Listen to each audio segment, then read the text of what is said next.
warahmatullahi wabarakatuh. Di sini saya Ati Sofiati, guru mata pelajaran matematika ya. Jadi kita akan membahas tentang teorema Pythagoras kelas 8. Di sini bagian 1. Nah, untuk teorema Pythagoras ini sendiri, kita yang pertama bahas otomatis gimana sih teoremanya, itu rumusnya itu gimana. Nah, tapi sebelumnya kita belajar dulu nih, apa itu kuadrat dan akar kuadrat. Nah, kan kalian emang udah pernah belajar, cuma ibu mengingatkan aja gitu. Apa itu kuadrat, apa itu akar kuadrat dari sebuah bilangan. Nah, sekarang ada 3 kuadrat. Hitunglah nilai kuadrat dari bilangan-bilangan berikut. 3 kuadrat. Nah, 3 kuadrat itu gimana cara ngitungnya? 3 kuadrat itu adalah 3 dikali 3 ya. Nah, berapa? Ya, 9. Dan ada 11 kuadrat. 11 kuadrat itu berarti gimana? Ya, 11 dikali 11. Berarti berapa? 121. Itu cara menghitung kuadrat. Jadi, kalau ada 3 kuadrat, ya 3-nya 2 kali. 3 kali 3. Perkalian berulang ya. Nah, kemudian nilai akar kuadrat dari bilangan berikut, akar 16. Nah, caranya itu kalian cari perkalian sepasang bilangan yang kembar. Jadi akar 16 itu kira-kira berapa kali berapa itu baru sama. Ya, langsung ya. 4 kali 4 berarti akar 16 itu 4 gitu. Terus akar 144. Pasangan bilangan yang kalau dikalikan itu hasilnya 144 harus sama ya. Ya, berapa? 12 kali 12. Akarnya kurang banyak. Nah, berarti akar 144 itu berapa? Ya, 12. Itu ya. Cara menghitung akar. Next. Nah, sekarang baru kita ke teorema Pythagorasnya nih. Nah, teorema Pythagoras itu berhubungan dengan segitiganya harus siku-siku. Ya, itu syaratnya. Segitiga siku-siku itu dimana besar salah satu sudutnya adalah harus 90 di ininya dengan ini ya, tanda bahwa dia itu 90 derajat harus siku-siku. Nah, di sini ada segitiga A, B, C. Nah, yang ada yang menghap sisi yang ini sama yang ini, sisi AC dan CB. Ini nih, sisi ini dan sisi ini. Ini kita namakan dengan sisi apa? Sisi siku. Sisi siku-siku.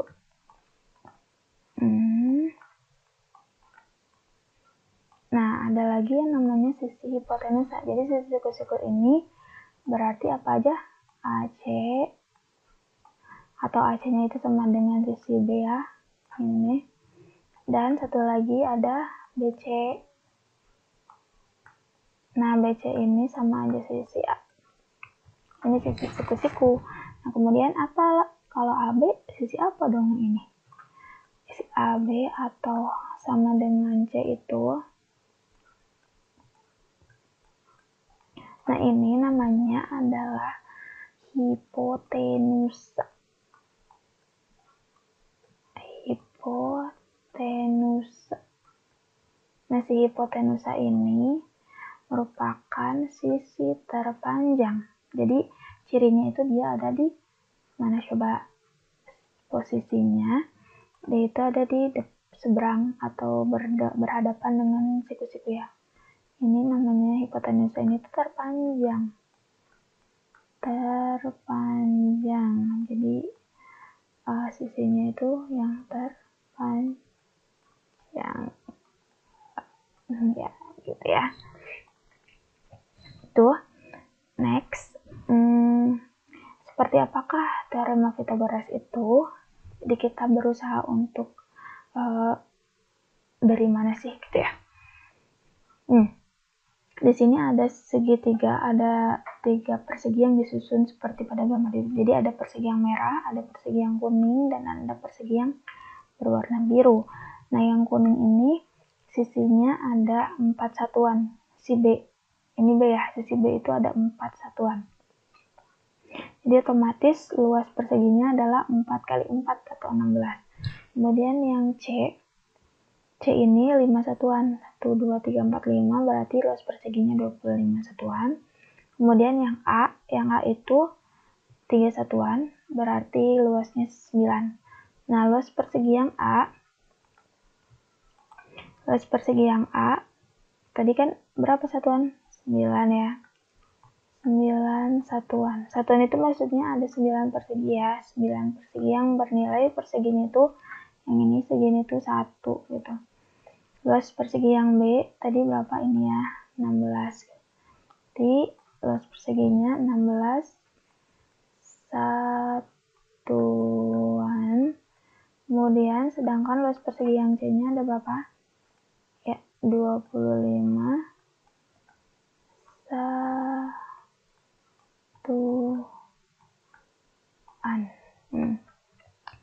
Jadi kira-kira apa sih hubungan 9, 16 sama 25? Oh, ternyata 9 tambah 16 itu 25. Berarti luas persegi yang C itu sama aja luas persegi A ditambah luas persegi D. Nah, berarti apa sih? Luas persegi C itu kalau misalnya di sini kan 25. Kan bisa aja tadi. Ini kan panjangnya C itu 5. Berarti panjangnya bisa dituliskan sebagai apa? C kuadrat ya. Nah, kalau ini B kuadrat. Karena B kan sisinya 5, untuk memperumumnya ini apa? A kuadrat. Nah, berarti kita bisa tuliskan si luas persegi C atau C kuadrat itu sama dengan luas persegi A atau A kuadrat ditambah luas persegi yang B kuadrat. Nah, ini itu namanya apa? Ini namanya adalah teorema Pitagoras. Jadi ketika ada segitiga siku-siku kita bisa pakai rumus ini. Gitu ya. Nah, kalau misalnya kalau misalnya kita rumusnya di otak-atik nih. Jadi rumus ini bisa di otak-atik ya. Jadi misal kita mau A-nya dulu nih. A kuadrat. A kuadrat kan tadi banyak ini ya, luas persegi A 9. Nah, 9 itu diperoleh dari mana? Ya, 25 dikurangi, tapi ya bukan ditambah. Dikurangi 16, berarti 25 tadi apa? C kan? C kuadrat dikurangi B kuadrat. Nah, gitu ya. Nah, sekarang gimana kalau yang B kuadrat? B kuadrat tadi berapa? 16. 16 itu mana? Ya, 25 dikurangi 9. Berarti C kuadrat dikurangi A kuadrat. Nah, gitu ya. Ini adalah teorema Pitagoras rumusnya. Nah, sekarang nih, kita lanjut ke ini dulu. Ke mencari C-nya. Kalau C-nya berarti kita akarakan kedua ruas. C kuadrat diakarin ini ya. Jadi akarnya bolehlah namanya pindah ruas. A kuadrat ditambah B kuadrat. Gitu ya. Kalau yang ini di A sama dengan akar berapa? C kuadrat dikurangi B kuadrat. Kalau misalnya ini B berarti sama dengan akar berapa? C kuadrat min A kuadrat. Gitu ya. Jadi intinya apa sih? Intinya kalau misalnya si C yang ditanya C itu sisi terpanjang berarti tinggal dijumlahkan. Tapi kalau misalnya yang ditanya sisi siku-sikunya berarti yang terpanjang dikurangi terpendek. Gitu ya. Contoh nih. Tentukan hubungan panjang sisi segitiga berikut. Jadi ada yang paling panjang mana? Ini ya. Ini yang paling panjang R. Jadi nanti untuk menuliskannya berarti R kuadrat itu sama dengan apa? Ya, S kuadrat ditambah ya, karena yang ini terpanjang. T kuadrat. Nah, kalau misalnya nulisnya S kuadrat, berarti apa nih? Yang terpanjang, R kuadrat dikurangi, apa? T kuadrat. Ya, benar ya. Kalau misalnya yang ditanya T kuadrat, berarti gimana? Yang terpanjang yang harus dikurangi tetap R kuadrat dikurangi S kuadrat. Gitu ya. Next, sekarang tentukan panjang sisi yang belum diketahui dari segitiga berikut. Nah, ini tuh yang ditanya X, yang ini yang ditanya Y. Kita kerjakan satu ya. Kita coba ganti warna dulu. Nah, misal ini yang ditanyakan X. Nah, X itu ternyata di sini tuh sisi yang paling panjang. Kalau misalnya sisi yang paling panjang, berarti X kuadrat itu gimana? Dijumlah ya di sisi yang lainnya.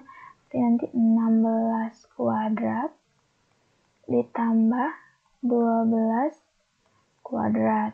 Sama dengan 16 kuadrat berapa? Berapa 16 kuadrat? 2, 5, 6 ditambah 1, 12 kuadrat. 12 kali 12 ya. Maksudnya kan, misalkan. Sama dengan berapa? 400. Ya, benar. Jadi X itu, karena ini kuadrat, pindah ruas akar ya. Akar dari 400. Jadi kita ketemu X-nya akar 400, berarti 20 kali 20. Jadi sama dengan 20. Ketemulah si X-nya itu 20. Sampai sini bisa ya. Kita lanjut. Yang ini kita ganti warna dulu deh. Nyari Y. Nah, ternyata si Y itu bukan sisi terpanjang, karena sisi terpanjangnya kan ini ya, yang ada di depan siku-siku. Berarti untuk nyari Y kuadrat itu sama dengan sisi yang terpanjang, itu 25 kuadrat, tapi bukan ditambah, harus dikurangi. Karena apa? Karena ya itu tadi ya,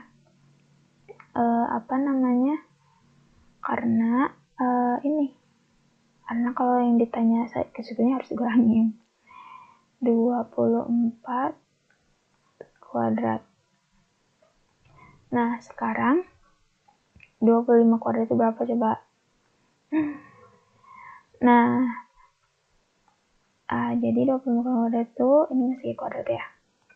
6, 2, 5. Nah, kalau 24 kuadrat berapa? Kalau nggak salah itu 6, 5, 7, 6 ya. 5, 7, 6. Benar nggak sih? 5, 7, 6 ya. Benar nggak? Coba cek dulu ya. Kita cek dulu, lupa nih. 24 kali 24. 576 deh. 24 kali 24. 576 ya. 5, 7, 6. Nah, berarti Y-nya kuadrat boleh ditulis ya. Itu berapa?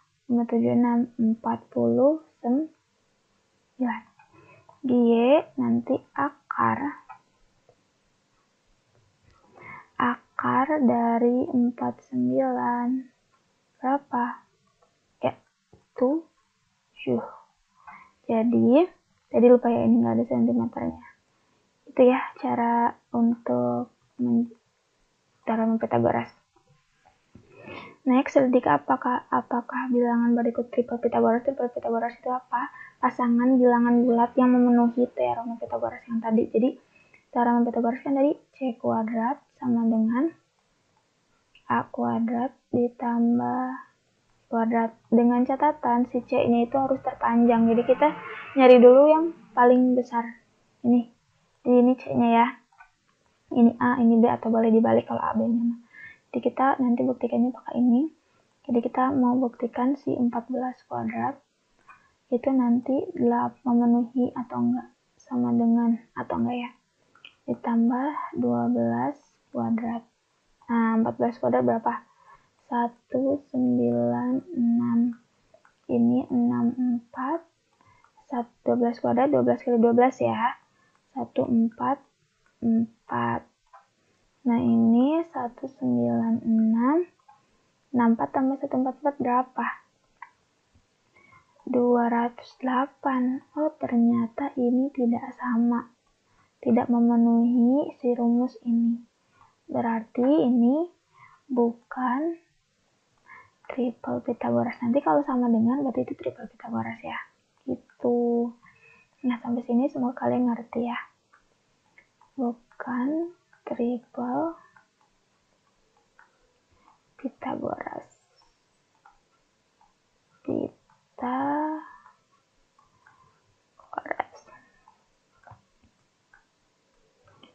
Itu. Kalau misalnya kalian mau nanya, tinggal di kolom komentar aja. Nah, ini untuk latihannya ada 1, 2, 3 nomor. Silahkan kalian kerjakan, nanti kumpulkan di Google Classroom. Gitu. Semoga videonya bermanfaat. Assalamualaikum warahmatullahi wabarakatuh. Terima kasih ya.